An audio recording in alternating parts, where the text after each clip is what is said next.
Perfecto. Buenas noches. Muy buenas noches. Perdón que llegué tarde porque se me ponchó una llanta en el camino.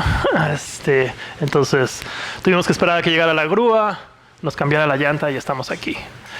Mi nombre es Enrico Ramírez Ruiz.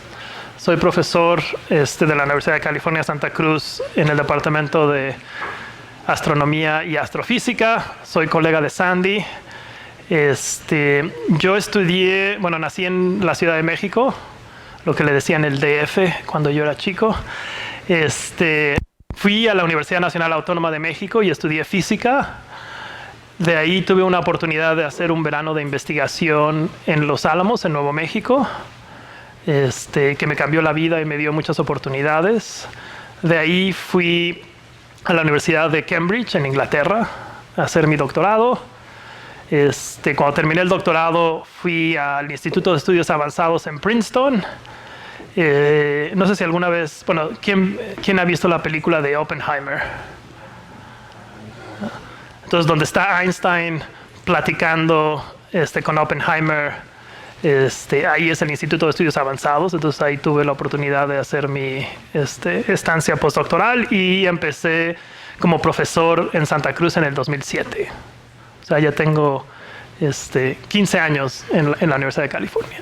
Entonces, les voy a platicar un poco hoy quiero que piensen un poco como en el árbol genealógico de sus átomos, ¿no? ¿De dónde venimos atómicamente? ¿De qué estamos hechos? Y Carl Sagan lo hizo de una manera muy hermosa, porque él dice, la belleza de un ser vivo, o sea, de todos nosotros, no está en los átomos que lo conforman, sino en la manera en la que estos átomos se combinan.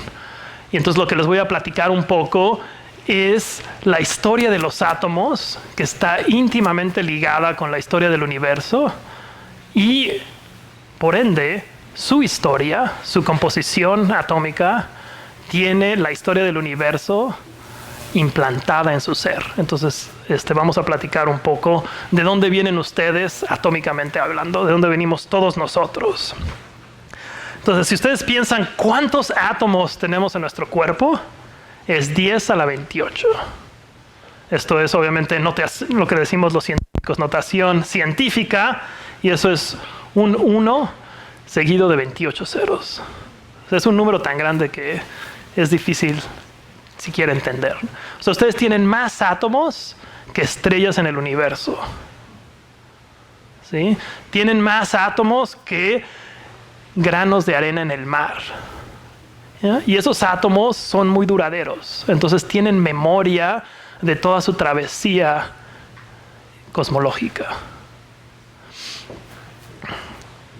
Como somos un poco egoístas, como seres humanos, tenemos que pensar, ¿cuál es el elemento más importante dentro de nuestro punto de vista? Pues obviamente el oxígeno. ¿Por qué?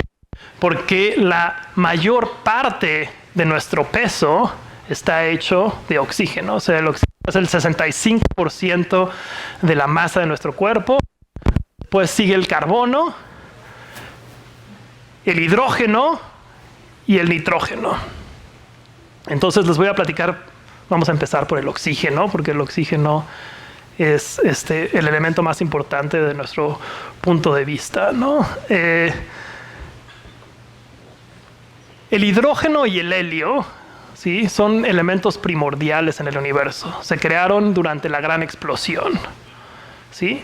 Y todos los elementos más pesados se crearon en procesos astronómicos, astrofísicos, ¿sí? Y el oxígeno tiene una historia muy, muy bonita que está íntimamente ligada con la evolución de estrellas masivas. ¿Qué es una estrella masiva? Bueno, aquí está el número de átomos que tiene una estrella, o sea, obviamente tiene muchos más átomos, es mucho más masiva. Y le llamamos usualmente estrellas masivas a estrellas que son 10 veces más pesadas que nuestro Sol. ¿Sí? Esas son las estrellas masivas porque viven vidas muy distintas. En astronomía, mientras más masiva es una estrella, más rápido se acaba su combustible nuclear. ¿Sí? Las estrellas, o sea, la gravedad es una fuerza atractiva. Entonces, ¿qué es lo que quiere hacer la gravedad? Quiere comprimir todo. Entonces hay que pelear en contra de la gravedad, ¿sí? La pelea aquí se da por la fusión de elementos en el interior de las estrellas, ¿sí? Y las estrellas muy masivas son muy brillantes, pero tienen vidas cortas, ¿sí? Son como Jorge y Pedro Infante de las estrellas, o Elvis Presley, ¿no? Que tuvieron vidas muy luminosas, pero tristemente pequeñas, ¿sí? Entonces estas estrellas, digamos, acaban sus vidas de maneras espectaculares. Lo que pasa en estas estrellas es que la fusión de elementos continúa de hidrógeno hasta hierro. Hierro es el elemento más estable en el universo. Entonces, ¿qué quiere decir? Que una vez que llegas a hierro, ya no puedes extraer energía, ¿sí? Se te acabó la oportunidad. El motor ya no funciona muy bien y entonces la gravedad gana. Y lo que va a hacer la gravedad es va a intentar comprimir el núcleo de la estrella hasta que en su interior se forma el objeto más denso del universo, que se llama una estrella de neutrones, ¿sí? Que va a ser uno de nuestros protagonistas de la historia, muy importante. Y cuando esta estrella de neutrones en el centro se genera, este colapso se para, ¿sí?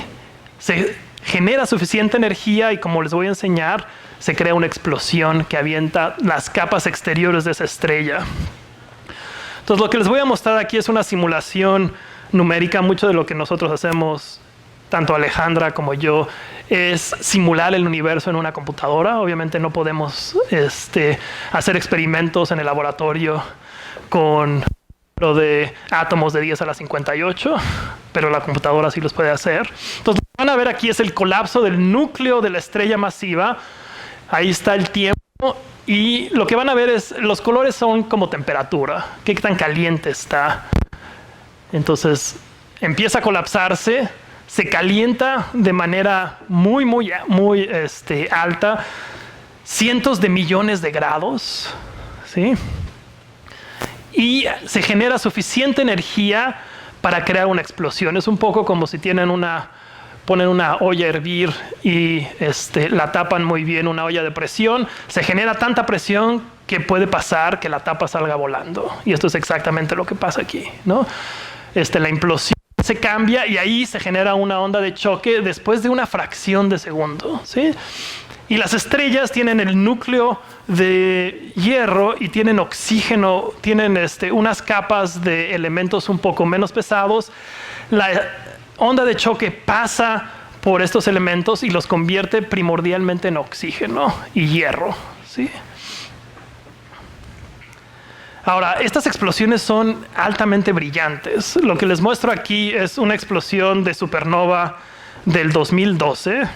Y lo que se ve aquí es una imagen antes de la explosión y cuando la explosión llegó a una brillantez máxima. Y lo que es impresionante es que una muerte, o sea, la muerte de una estrella masiva es más brillante que todas las estrellas de la galaxia. Y entonces, claro, estas explosiones se pueden ver de galaxias muy lejanas, ¿no? Son muy brillantes y ahí está creándose el oxígeno en el universo, ¿sí? Son estas explosiones que generan el oxígeno. Aquí les muestro una de las explosiones de supernova más cercanas a nuestro sistema solar en nuestra galaxia. Es un remanente de supernova que tiene como 10,000 años y la mayor parte de los elementos que se ven en anaranjado es el oxígeno que se acaba de crear de estas explosiones, ¿sí? Entonces ustedes pueden imaginarse que en la galaxia se están creando todas estas explosiones de estrellas masivas que viven unas vidas muy pequeñas y están generando el oxígeno en nuestra galaxia. Ahora, ese oxígeno en nuestra galaxia se está mezclando todo el tiempo, ¿sí? Imagínense que todos ustedes son explosiones de supernova. Esta es la galaxia. Ustedes están respirando y los átomos se están mezclando constantemente. En el universo, inicialmente no había oxígeno. Entonces, si vemos a estrellas muy viejas, tienen pocos metales. Y si vemos a estrellas más jóvenes, tienen más metales, ¿sí? Ahora, lo que es muy bonito acerca del oxígeno es que ese mezclado entre galaxias continúa en la misma atmósfera de nuestra Tierra. ¿Sí? Entonces, ustedes más o menos, no sé si saben, que ustedes reciclan 500 litros de oxígeno al día. O sea que los átomos de oxígeno que ustedes tenían ayer son distintos a los átomos de oxígeno que tienen ahora. Entonces imagínense, como nuestra atmósfera no pierde oxígeno, esos átomos se están reciclando constantemente. Ahora, yo tengo la fortuna de estar aquí enfrente de ustedes y les estoy robando sus átomos de oxígeno. Cuando me voy a casa, voy a llevar una parte de todos ustedes conmigo. Entonces ustedes se pueden imaginar, bueno, ¿qué pasa de los, o sea, tenemos átomos de oxígeno de dinosaurios? Seguramente. ¿Tenemos átomos de oxígeno de otras personas que vivieron antes en nuestra humanidad? Sí. Y la respuesta es, si ustedes se preguntan, bueno, ¿cuántos átomos tengo yo de Zapata? Tengo cientos de millones de átomos de oxígeno que pertenecieron a otras personas. Recuerden, ustedes tienen 10 a la 28 átomos, entonces tienen una pequeña fracción de eso, pertenecieron a muchas de las personas que han estado en nuestra humanidad.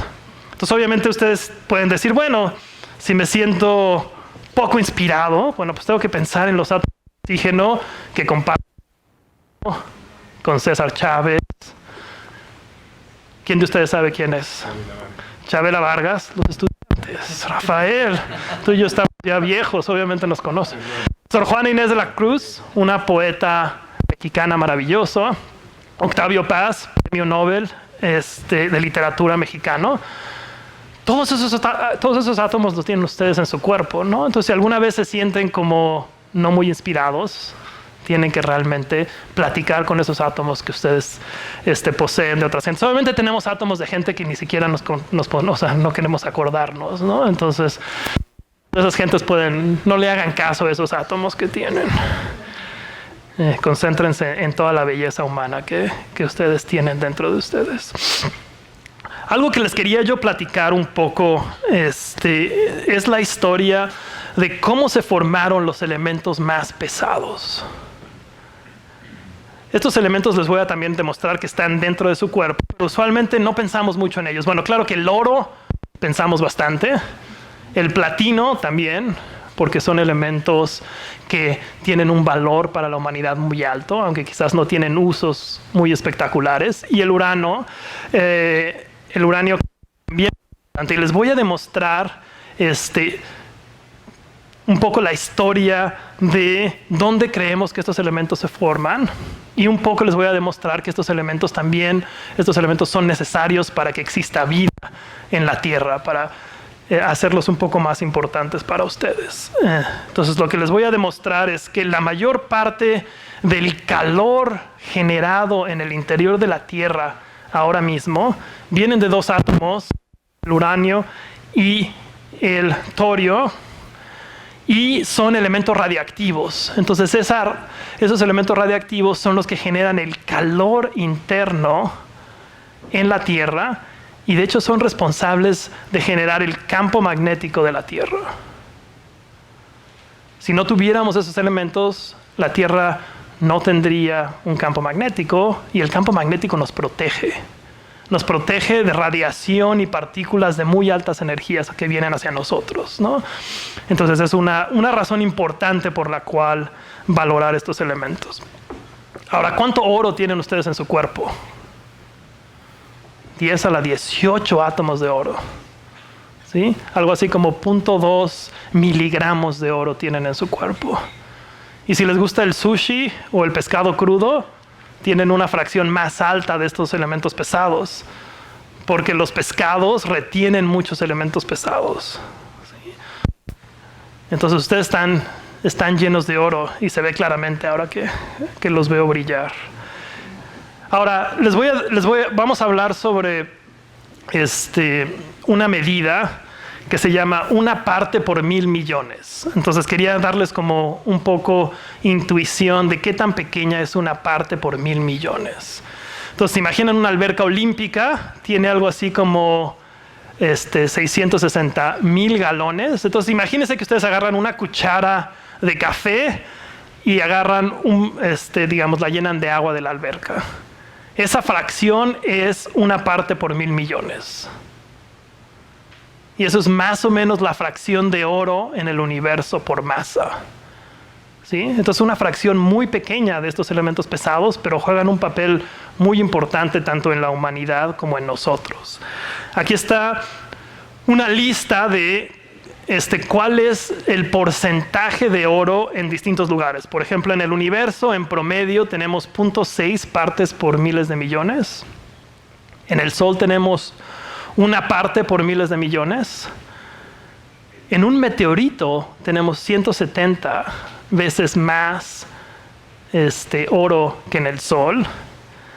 Y esto, no sé si alguna vez han escuchado que queremos ir a minar asteroides o meteoritos. La idea es porque tienen fracciones muy importantes de estos elementos pesados que son mucho más difíciles de encontrar en la corteza terrestre. De hecho, como humanos, hemos minado ya la mayor parte de oro en la superficie terrestre, y la mayor parte de oro, bueno, obviamente está la mayor parte en bancos, pero la mayor parte que existe de oro en la superficie de la Tierra está en el agua salada. Y obviamente no hemos, por suerte, no podemos extraer ese oro sin contaminar el agua salada, la del mar. Pero ustedes tienen una composición de oro que es 50 veces más alta que la composición del Sol. Entonces, si alguien les dice que ustedes no tienen que brillar, ustedes brillan mucho más intensamente que el universo. Y entonces les voy a platicar un poco del origen del oro y del origen de estos elementos pesados. Entonces, obviamente tenemos que platicar con nuestros ancestros. Los aztecas decían que el oro viene del sudor del sol. O sea, el sol sudaba y caían pedazos de oro a la tierra y recogíamos estos pedazos de oro, ¿no? Los aztecas tenían razón, hay un montón de oro en el sol, pero el oro no se formó en el sol. Entonces, lo que les voy a platicar es de dónde viene el oro, cómo se formó el oro. Entonces, les voy a dar una receta para el oro. Vamos a decir, si hacemos algo en el laboratorio, ¿qué necesitamos? Necesitamos 2 estrellas de neutrones, que son los objetos más densos del universo, que vienen de la muerte de las estrellas masivas, son lo que quedó. Las tenemos que juntar y calentar a cientos de millones de grados, ¿sí? Para generar oro. Entonces les voy a platicar, bueno, esto un poco como ciencia ficción, ¿no? Pero esto es a lo que yo dediqué mi doctorado. Entonces yo me dediqué a pensar cómo estas estrellas de neutrones pueden crear estos elementos pesados. Hablamos un poco con Alejandra de cuál era su idea para su tesis de doctorado. Esa fue mi tesis de doctorado. Y todo el mundo me dijo, no creo que sea una manera muy viable de crear el oro, ¿no? Y ya había, esta receta ya se había puesto en pie, pero nadie había hecho como un trabajo un poco más detallado. Entonces, estas estrellas de neutrones son realmente increíbles. Tienen, aquí se ve Nueva York, pero tienen el tamaño de la bahía de San Francisco, pero tienen la masa del Sol. Entonces, si la densidad del agua en unas unidades es 1, la densidad de una estrella de neutrones es 10 a la 14. O sea, es 14 órdenes de magnitud más densas que el agua. Es impresionante. Si estuviéramos en la superficie de una estrella de neutrones y quisiéramos escapar su gravedad, tendríamos que movernos a 1/3 de la velocidad de la luz para poder escapar. Entonces, gravitatoriamente estos elementos son muy intensos, ¿no? Tienen gravedades increíblemente intensas. Son casi tan poderosos como un agujero negro, pero no tanto, ¿no? Y bueno, estas estrellas de neutrones les gusta tener compañeras y como una fracción como el 2% de estrellas de neutrones, pertenecen a un sistema binario. ¿Sí? Y una fracción todavía más pequeña tiene otra estrella de neutrones como compañera. ¿Sí? Entonces lo que vamos a platicar un poco es de la vida de dos estrellas de neutrones que no quisieron estar solas y quisieron acompañarse por cientos de millones de años. Y al final de cuentas, cuando terminan su vida, producen estos elementos pesados. Ahora, como platicaba Alejandra sobre ondas gravitacionales, cuando objetos gravitatorios se mueven en un sistema binario, generan ondas gravitacionales. Y como estos objetos son tan densos, la amplitud de las ondas gravitacionales es muy fuerte. Y las ondas, digamos, se llevan consigo energía del sistema y momento angular. Entonces, estos objetos empiezan a perder su energía orbital y se empiezan a acercarse, se acercan mutuamente. Y esto se tarda como cientos de millones de años. O sea, están en un baile de tango de cientos de millones de años hasta que llegan a verse nariz con nariz, ¿no? Y es cuando llegan a verse nariz con nariz cuando se generan estos elementos pesados. Entonces aquí les muestro cómo los astrónomos creemos que esto pasa. Estos objetos están orbitando unos al otro, generan estas ondas gravitacionales y el periodo cambia, ¿sí? Se vuelve cada vez más corto y empiezan a orbitar cada vez más rápido alrededor de ellas mismas hasta que empiezan a orbitar a velocidades muy cercanas a la de la luz antes de chocar. Y es cuando chocan donde se generan estos elementos pesados. Esta es un poco la teoría que estaba aquí. Les voy a demostrar en simulaciones numéricas cómo lo que se le llama la coalescencia, ¿sí? Cuando estos objetos vienen de ser dos objetos a volverse uno, ¿no? Se fusionan. Es una historia de amor muy sofisticada. Aquí lo que están viendo también es temperatura. Entonces se tocan estas dos estrellas de neutrones, la fricción entre ellas es muy alta, se generan temperaturas muy altas y se mandan materiales en lo que le llamamos estas colas de marea. Y hay como una fracción de la masa que es eyectada del sistema a velocidades muy, muy altas. Y creemos que en esas colas es donde se forman estos elementos muy, muy pesados. Y ahora, si se dan cuenta, el tiempo que ocurre de la coalescencia es muy corto, ¿no? Aunque estos objetos pasan cientos de millones de años acercándose poco a poco, la coalescencia se da de manera muy rápida, o sea, son 10 milisegundos. Obviamente, estas son escalas tanto de densidad, de temperatura, de tiempo, que tenemos que simularlas en una computadora. Y la predicción que se había hecho, en la que yo también participé, decíamos que cuando estos objetos coalescan y este material es eyectado, como va a ser radioactivo, la radioactividad va a crear un objeto óptico transitorio. Dijimos que íbamos a tener un objeto que iba a verse en longitudes de onda en el óptico y se iba a desvanecer aproximadamente en escalas de semanas. Entonces ya teníamos una predicción. Y el 17 de agosto del 2017, uno de los días más importantes de mi vida después de el nacimiento de mis hijos, detectamos por primera vez en la historia de la astronomía la coalescencia de dos estrellas de neutrones. Y utilizamos no observatorios normales que detectan luz, pero observatorios que pueden detectar ondas gravitacionales.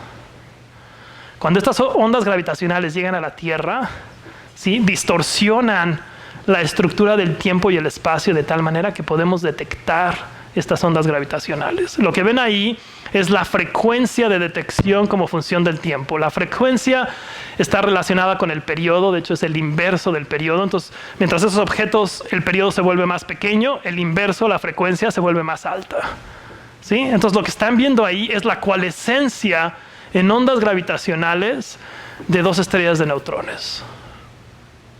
Por primera vez en la historia de la humanidad. De hecho, ustedes son la primera generación de, digamos, estudiar el universo no solo en el óptico, en el infrarrojo, en rayos X, en rayos gamma, sino con ondas gravitacionales, ¿no?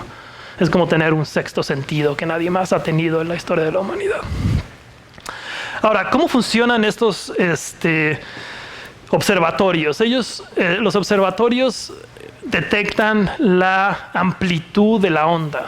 Entonces, de hecho, estos observatorios, ustedes, por ejemplo, los telescopios funcionan muy similares a sus ojos, ¿no? Ustedes tienen una lente en sus ojos, entonces tienen telescopios en los ojos, pero tienen detectores de ondas de sonido en sus orejas.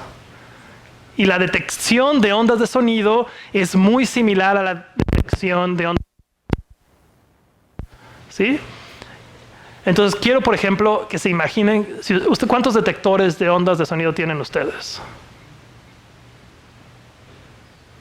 2. Uno en el lado derecho y uno en el lado izquierdo.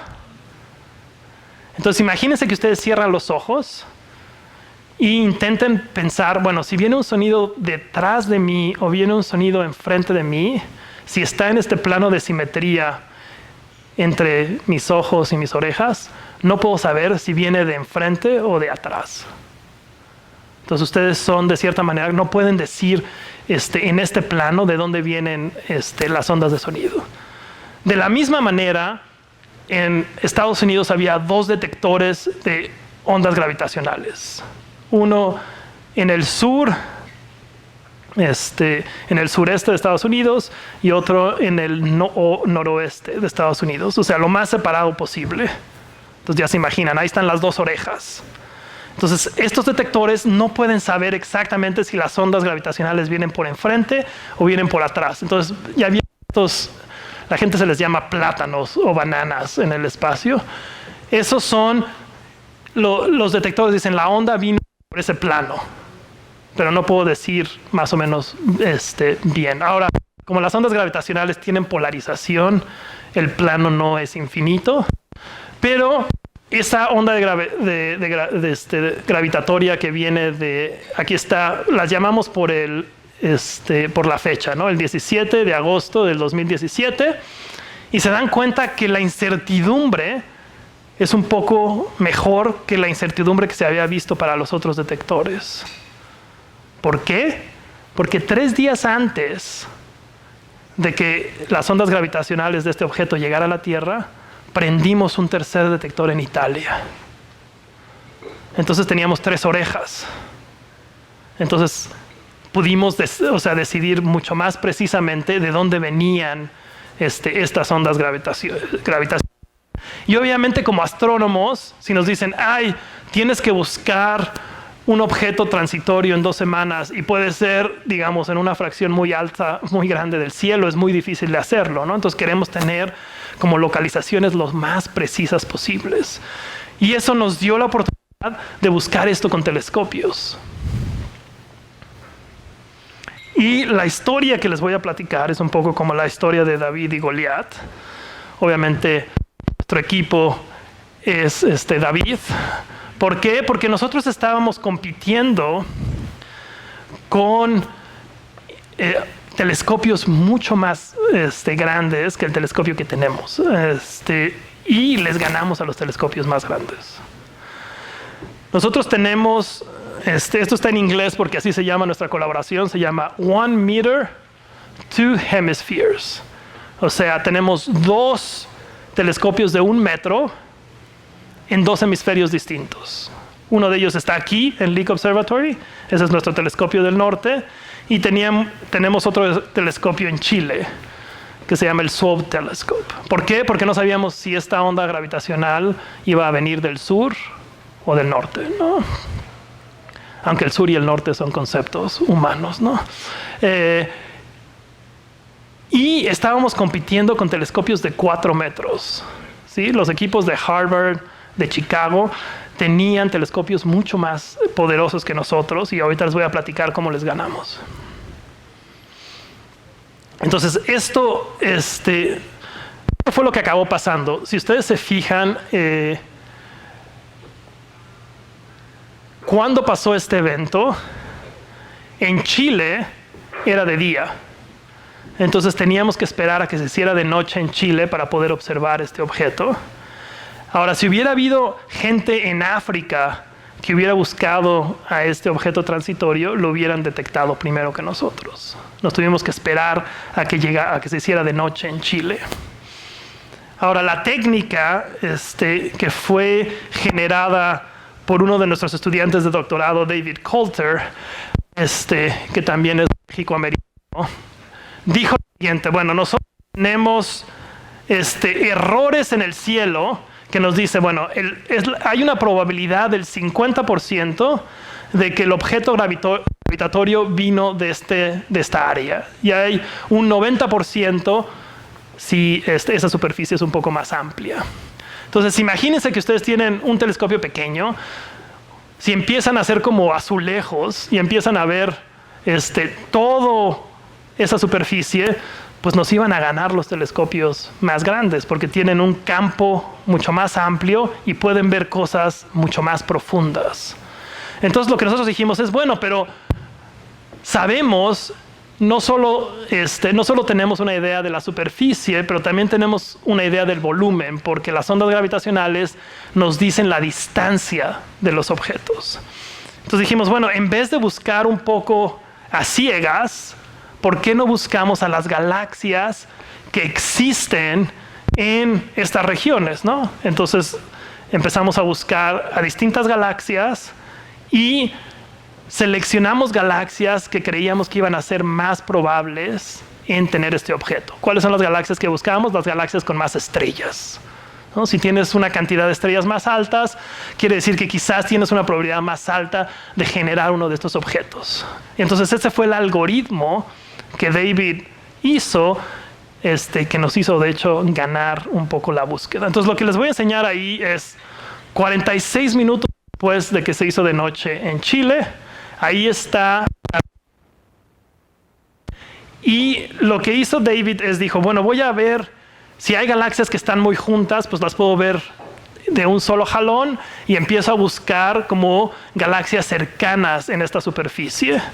Y lo que van a ver es cuánto nos tardamos en detectar este objeto. O sea, 46 minutos vimos esas 3 galaxias. Después de unos 5 o 10 minutos estas galaxias.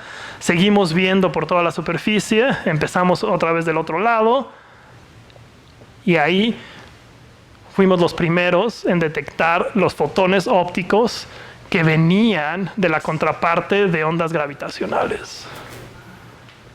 Le ganamos por cuestiones de 5 minutos a los otros equipos. Y lo que vimos, la predicción que habíamos hecho es, bueno, si estos objetos generan estos elementos pesados, son muy radioactivos, las imágenes o la luz que proviene se tiene que ver muy roja. Y este objeto empezó muy azul, pero se volvió muy rojo. Y tanto los signos espectrales como los colores estaban completamente de acuerdo con las predicciones que habíamos hecho teóricas, ¿sí? Entonces aquí está el equipo de Santa Cruz, que fue el primer equipo que detectó, que descubrió a estas fuentes. Ryan Foley es el observador que lidera el equipo. César, por ejemplo, es un estudiante de doctorado que viene de Costa Rica. David Coulter, además tiene una playera muy bonita que dice I want to believe, ¿no? Que es Back to the Future ahí, como pueden ver. Él es el que diseñó el esquema para detectar eso. Ariadna Murgia-Bertier es una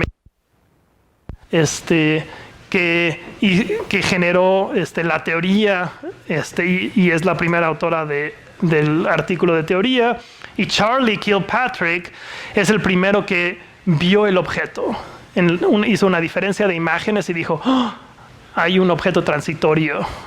Entonces este es el equipo. Y obviamente yo soy el más viejo de todos ellos. Entonces tenemos un equipo muy joven, muy diverso. Entonces este es, por ejemplo, el artículo que nosotros publicamos. Decimos, bueno, ¿cuánto oro se quedó en la coalescencia de estas dos estrellas de neutrones? Y la respuesta es una masa de Júpiter de puro oro. ¿Sí? Júpiter tiene una masa de 10 a la 30 gramos y un gramo de oro son $10. Entonces 10 a la 31 dólares. Eso es lo que vimos aquí. Ahora, si esto no les impresiona que hay tanto oro generado en uno de estos objetos, este es el oro equivalente al contenido en alrededor de 1 millón de estrellas como el Sol. Entonces, son raros, producen tanto oro que pueden proveer de oro a todas las estrellas, ¿sí? Hay algo muy interesante que pasa en el universo, que es el mezclado de elementos. ¿Se acuerdan que yo les platiqué un poco que las supernovas pasan mucho más comúnmente, producen el oxígeno, y entonces hay un mezclado de oxígeno que es bastante efectivo? Pero si tienes objetos que son raros y producen muchos metales, es más difícil que esos elementos se dispersen. Entonces, por ejemplo, quiero que piensen, por ejemplo, en evolución. Les voy a dar un modelo de evolución química, la diferencia entre oxígeno y oro. Entonces, si ustedes piensan en una galleta de chocolate que tiene una capa de chocolate muy homogénea, ¿no? Perfectamente cubierta, así más o menos se ve la galaxia de oxígeno, ¿no? No hay variaciones muy amplias. Casi la mayor parte de estrellas en estos días tiene composición de oxígeno muy similar. Pero si ustedes piensan en el oro, piensen como un chocolate chip cookie, una de estas galletas de chispas de chocolate, donde el oro está, digamos, solo en algunos, o sea, está mucho más concentrado en lugares de la galaxia. Entonces, si tú naces y creas del gas muy cerca de la chispa de chocolate, vas a tener un montón de oro. Y si, digamos, naces lejos de la chispa, vas a tener poco. Entonces, lo que vemos es que las estrellas tienen dispersiones de oro muy amplias. Ahora, esas dispersiones, obviamente, como el universo evoluciona, se vuelven cada vez más pequeñas porque se mezclan mejor, pero aún ahora, cuando vemos a estrellas como la del Sol, tienen diferencias como de un factor de 2 o 3 veces en la cantidad de oro, pero tienen también diferencias en torio y en uranio, que son los elementos radiactivos. Entonces les voy a platicar un poco cómo esas diferencias pueden ser muy importantes para generar vida en nuestro planeta. Estábamos muy orgullosos que este descubrimiento se nombró el descubrimiento del año del 2017. La mitad hubo 8 artículos en Science y 4 de esos artículos eran de nuestro equipo y todos liderados por personas jóvenes del equipo, ¿sí?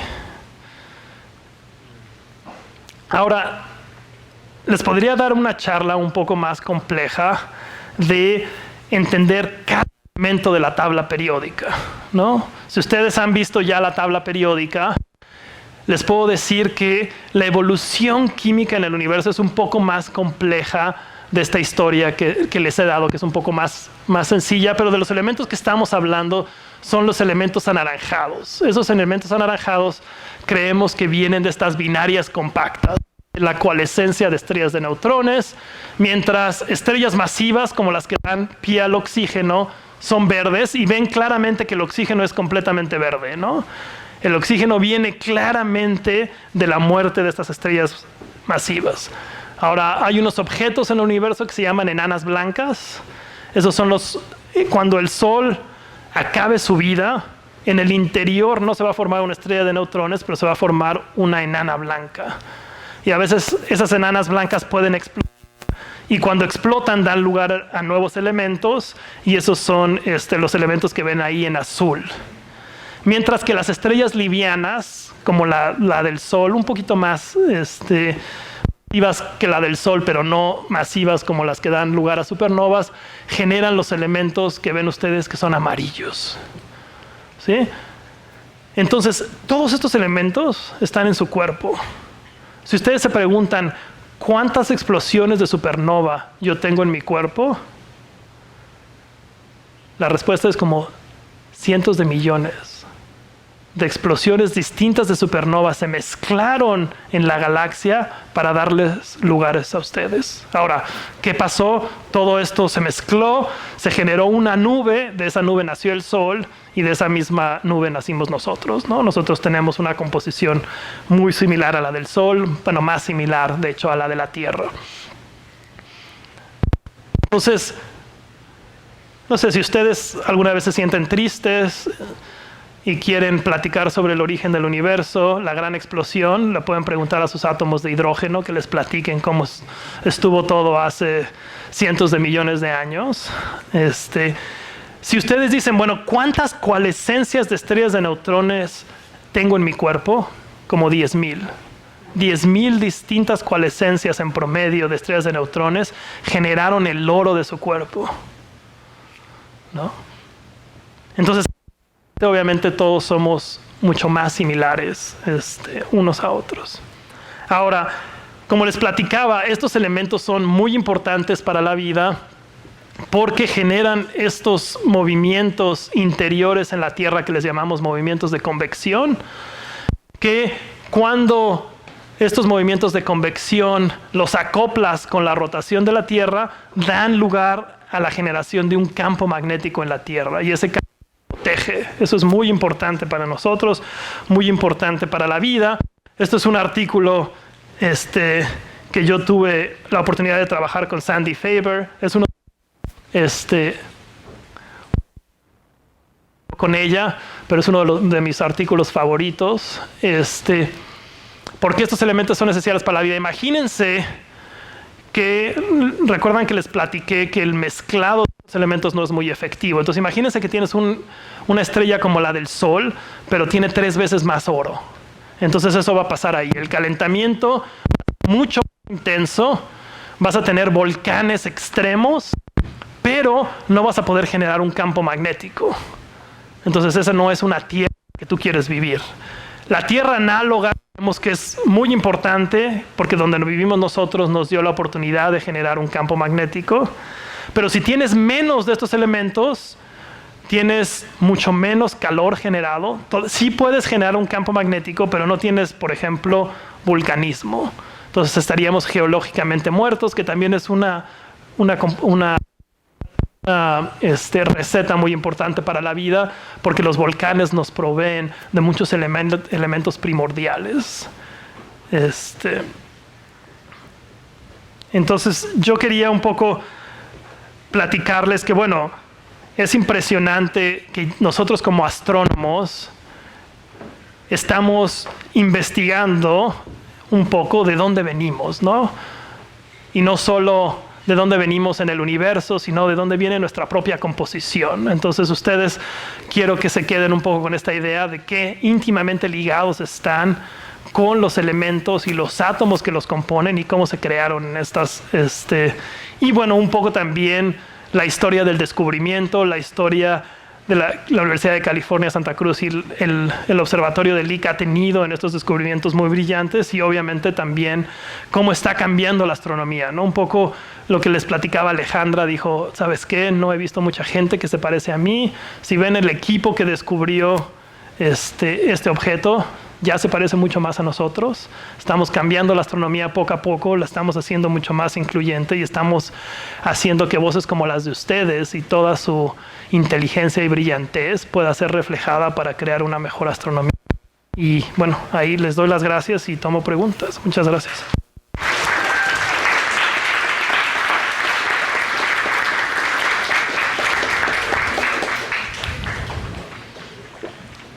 Sí. Vamos a hacer las mismas 10 preguntas. Sí, las mismas 10 preguntas. Tenemos un nuevo premio, así que todos invitados a compartir sus preguntas, 10 preguntas, y vamos mencionando números. Sí, por acá. ¿Cuántos títulos o maestrías o doctorados? Entonces yo hice mi licenciatura en física en la UNAM. ¿no? Tengo yo diploma mexicano. De ahí me fui a hacer el doctorado a Inglaterra, entonces hice un doctorado y después hice un postdoctorado y después de ahí ya me vine de profesor. Entonces soy licenciado en física y doctor en astronomía y astrofísica. Número 1.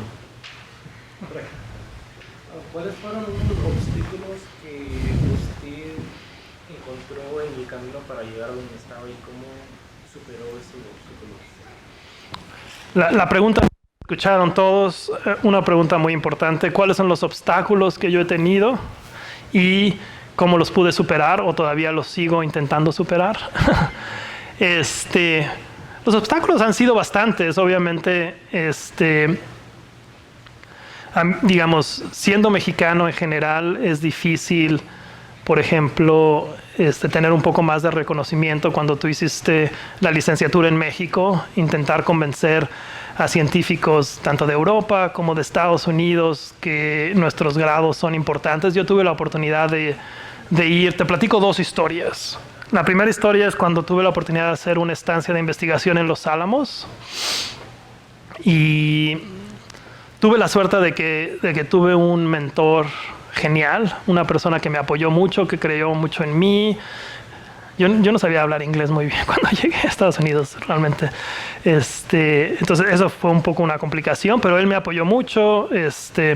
Y al final de los 2 meses yo había podido terminar el proyecto que me había dado, ¿no?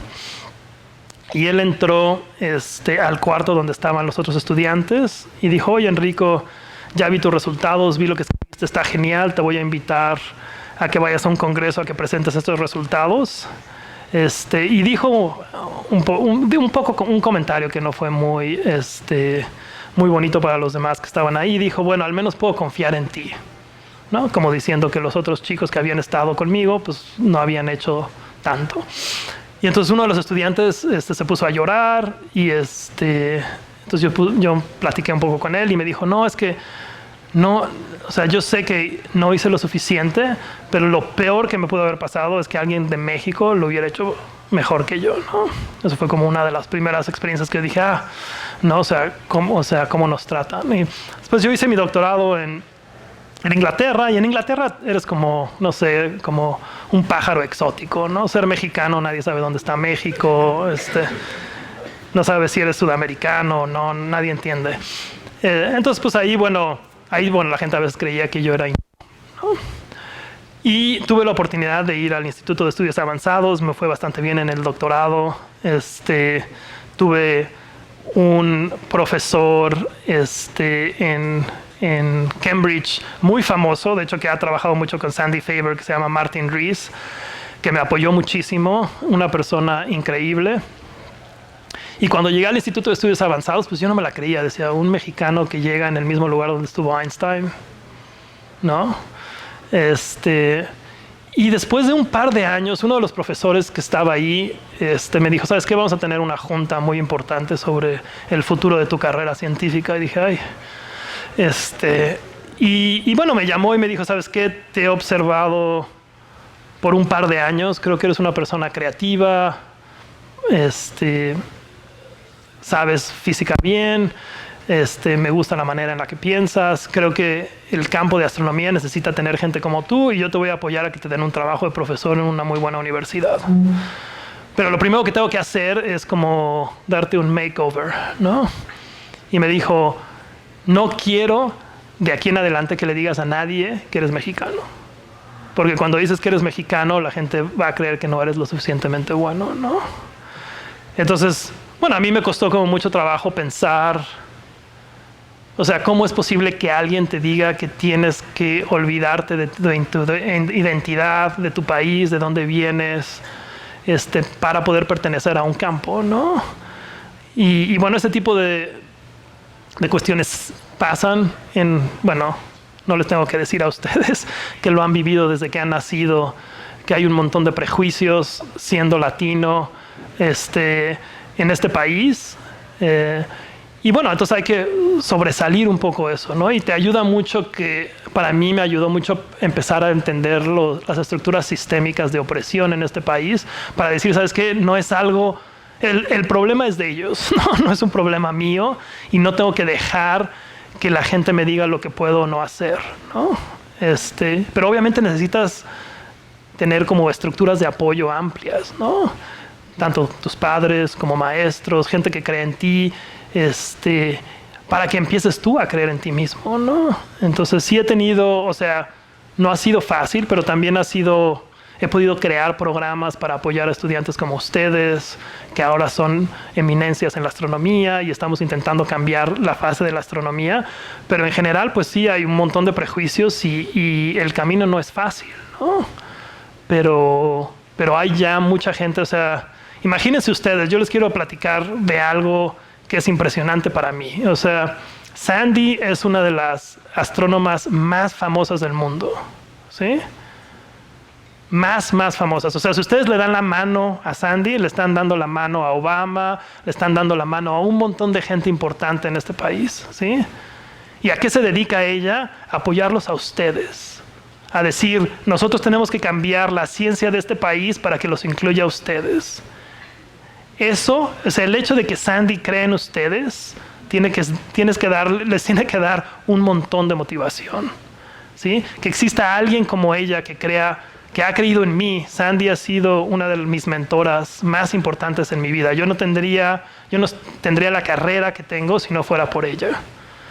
Entonces hay gente que cree en nosotros, hay gente que nos apoya, y hay que saber encontrar esa gente, rodeándose de esta gente, y ya me tardé mucho en contestar la pregunta número 2.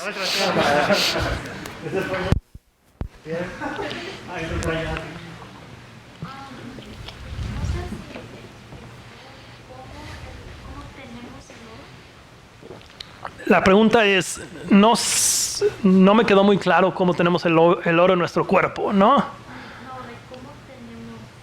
¿Cómo llegó el oro a la Tierra o cómo nosotros tenemos oro como personas? A la Tierra. Bueno, en general, como tienes que pensarlo, es imagínate que pasan todas estas explosiones en el universo y se mezclan constantemente. Imagínate como que pongas gotas de leche en el café y se está mezclando todo el tiempo, ¿no? Y los elementos son como más leche, entonces el café se vuelve un poco más blanco cada vez. Y entonces, y así es la galaxia, ¿no? La galaxia es como un café donde le estamos agregando leche todo el tiempo y le estamos moviendo. Y entonces agarras, por ejemplo, una cuchara de tu café y de ahí generas el sol. Entonces todos los elementos que van a estar en esa cuchara se van a generar en el sol, van a quedar en la Tierra y finalmente van a quedar en nosotros, ¿no? O sea, como que estamos muy bien mezclados. Entonces estos elementos vinieron de muchas partes de la galaxia, se generó el sistema solar, el sol y después la Tierra. Pero hay algo bastante interesante, que es todos estos elementos pesados, cuando la Tierra se formó, la Tierra estaba muy caliente, se fueron al interior, al núcleo. Entonces, la mayor parte de oro en la superficie de la Tierra viene de impactos de asteroides. Entonces, los asteroides trajeron el oro a la superficie, porque mucho del oro que había en la Tierra se fue al centro de la Tierra. Pero más o menos se mezclaron. Es un poco como que digas, ¿cuál es mi composición y cuál es la composición de tu mamá? Tú te creaste en la panza de tu mamá. Y tú tienes la misma composición que tu mamá, ¿no? Porque ustedes, digamos, en algún momento dado, tenían una composición idéntica, ¿no? Y entonces, obviamente, una vez que sales, bueno, depende de lo que comes o algo así, puedes cambiar la composición, ¿no? Pero sí te quedó un poco más claro que como que todos estos elementos están súper mezclados. Número 3. ¿Sí, por acá? Cuando usted mencionó la banana, Sí. ¿qué es lo que estábamos viendo? Es la región de incertidumbre. Entonces, que la gente diga de dónde creemos que viene este objeto, ¿no?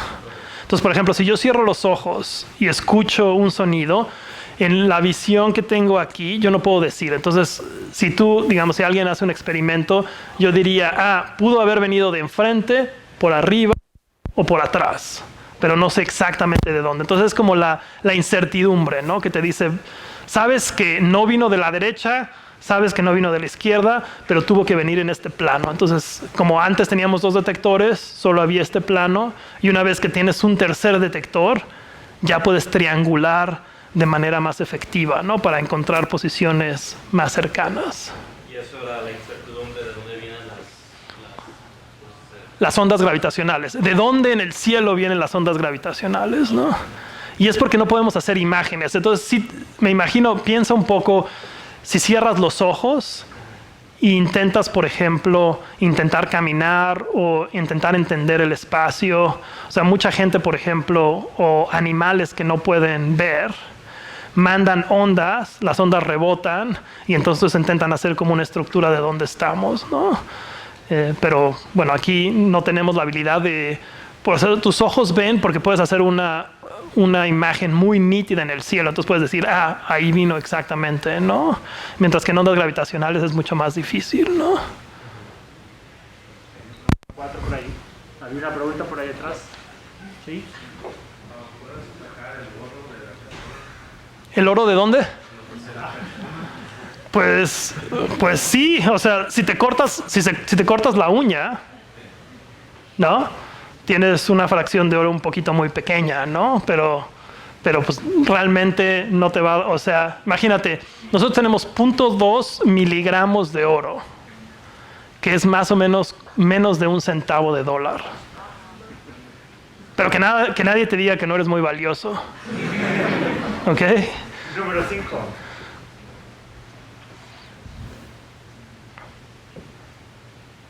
No han tomado suficiente café.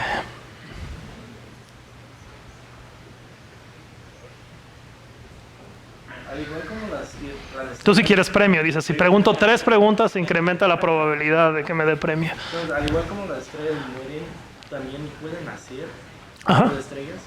Sí, entonces en el universo, el gas se convierte en estrellas. Se convierte en estrellas porque el gas puede colapsarse. Hay unas estructuras que llamamos en el universo nubes moleculares que condensan el gas y hacen que el gas se pueda colapsar y se formen nuevas estrellas. Y esas estrellas viven, mueren y tienen distintos ciclos de vida, ¿no? Entonces, por ejemplo, estrellas como como nuestro Sol, tienen vidas muy grandes, o sea, ¿cuánto es 10 billones? En 10 miles de millones de años. Y, por ejemplo, hay estrellas, si tú tienes una estrella que es como 60% la masa del Sol, su vida es comparable a la edad del universo. Entonces quiere decir que puedes encontrar estrellas que nacieron cuando el universo era un bebé y todavía las tenemos aquí porque son de baja masa, mientras que las estrellas más masivas se reciclan y vuelven a nacer y demás. Entonces, en nuestro universo, la tasa de formación estelar en nuestra galaxia, cuántas estrellas se forman, es un número bonito porque es más o menos una masa solar por año. Entonces, en nuestra galaxia, en promedio, una estrella nace cada año. Entonces, cada vez que es tu cumpleaños, porque eres una persona muy especial, imagínate que un nuevo sol va a surgir en la galaxia.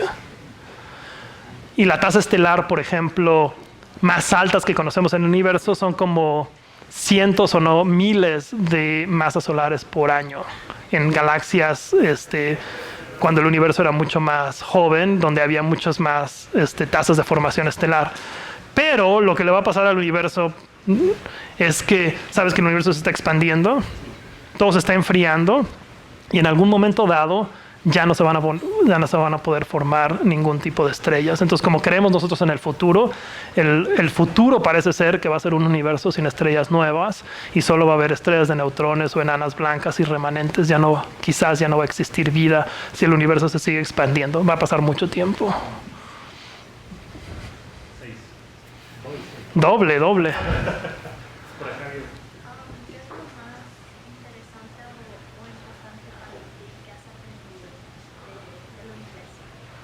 La pregunta es, ¿qué es lo más importante que yo he aprendido sobre el universo? Un poco qué importante son los humanos que hacen ciencia, ¿no? Para mí es como muy importante. Hacer astronomía me parece a mí que es un derecho humano. Entonces, ¿quién puede hacer astronomía? Debe ser todo el mundo, ¿no? Cualquier persona en este mundo debe tener acceso a la astronomía.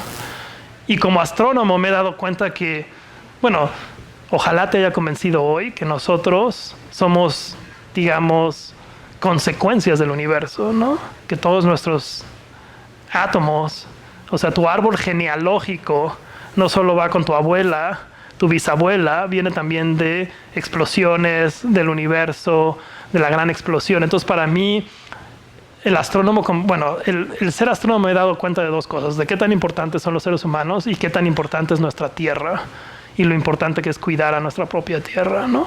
¿Cómo puede ser posible que nosotros como humanidad tenemos tan poco tiempo, cosmológicamente hablando, viviendo en esta Tierra y la estamos destruyendo a tasas tan altas, ¿no? Y darnos cuenta lo importante y lo preciosa y lo invaluable que es esta Tierra es algo que todos los astrónomos sentimos, porque no vamos a podernos ir a otro sistema solar, tenemos realmente que cuidar nuestra propia Tierra. 17 también lo veo, ¿no? 17, sí. Ok. Time. One more maybe. La otra por allá. So, ¿qué sería un estrés explotada y nosotros aquí en la Earth sentimos eso? Como, ¿qué pasaría con eso? Sí, hay unas más o menos hablamos de la tasa de formación estelar, la tasa de muerte de estrellas masivas es como 1 cada 100 años en promedio.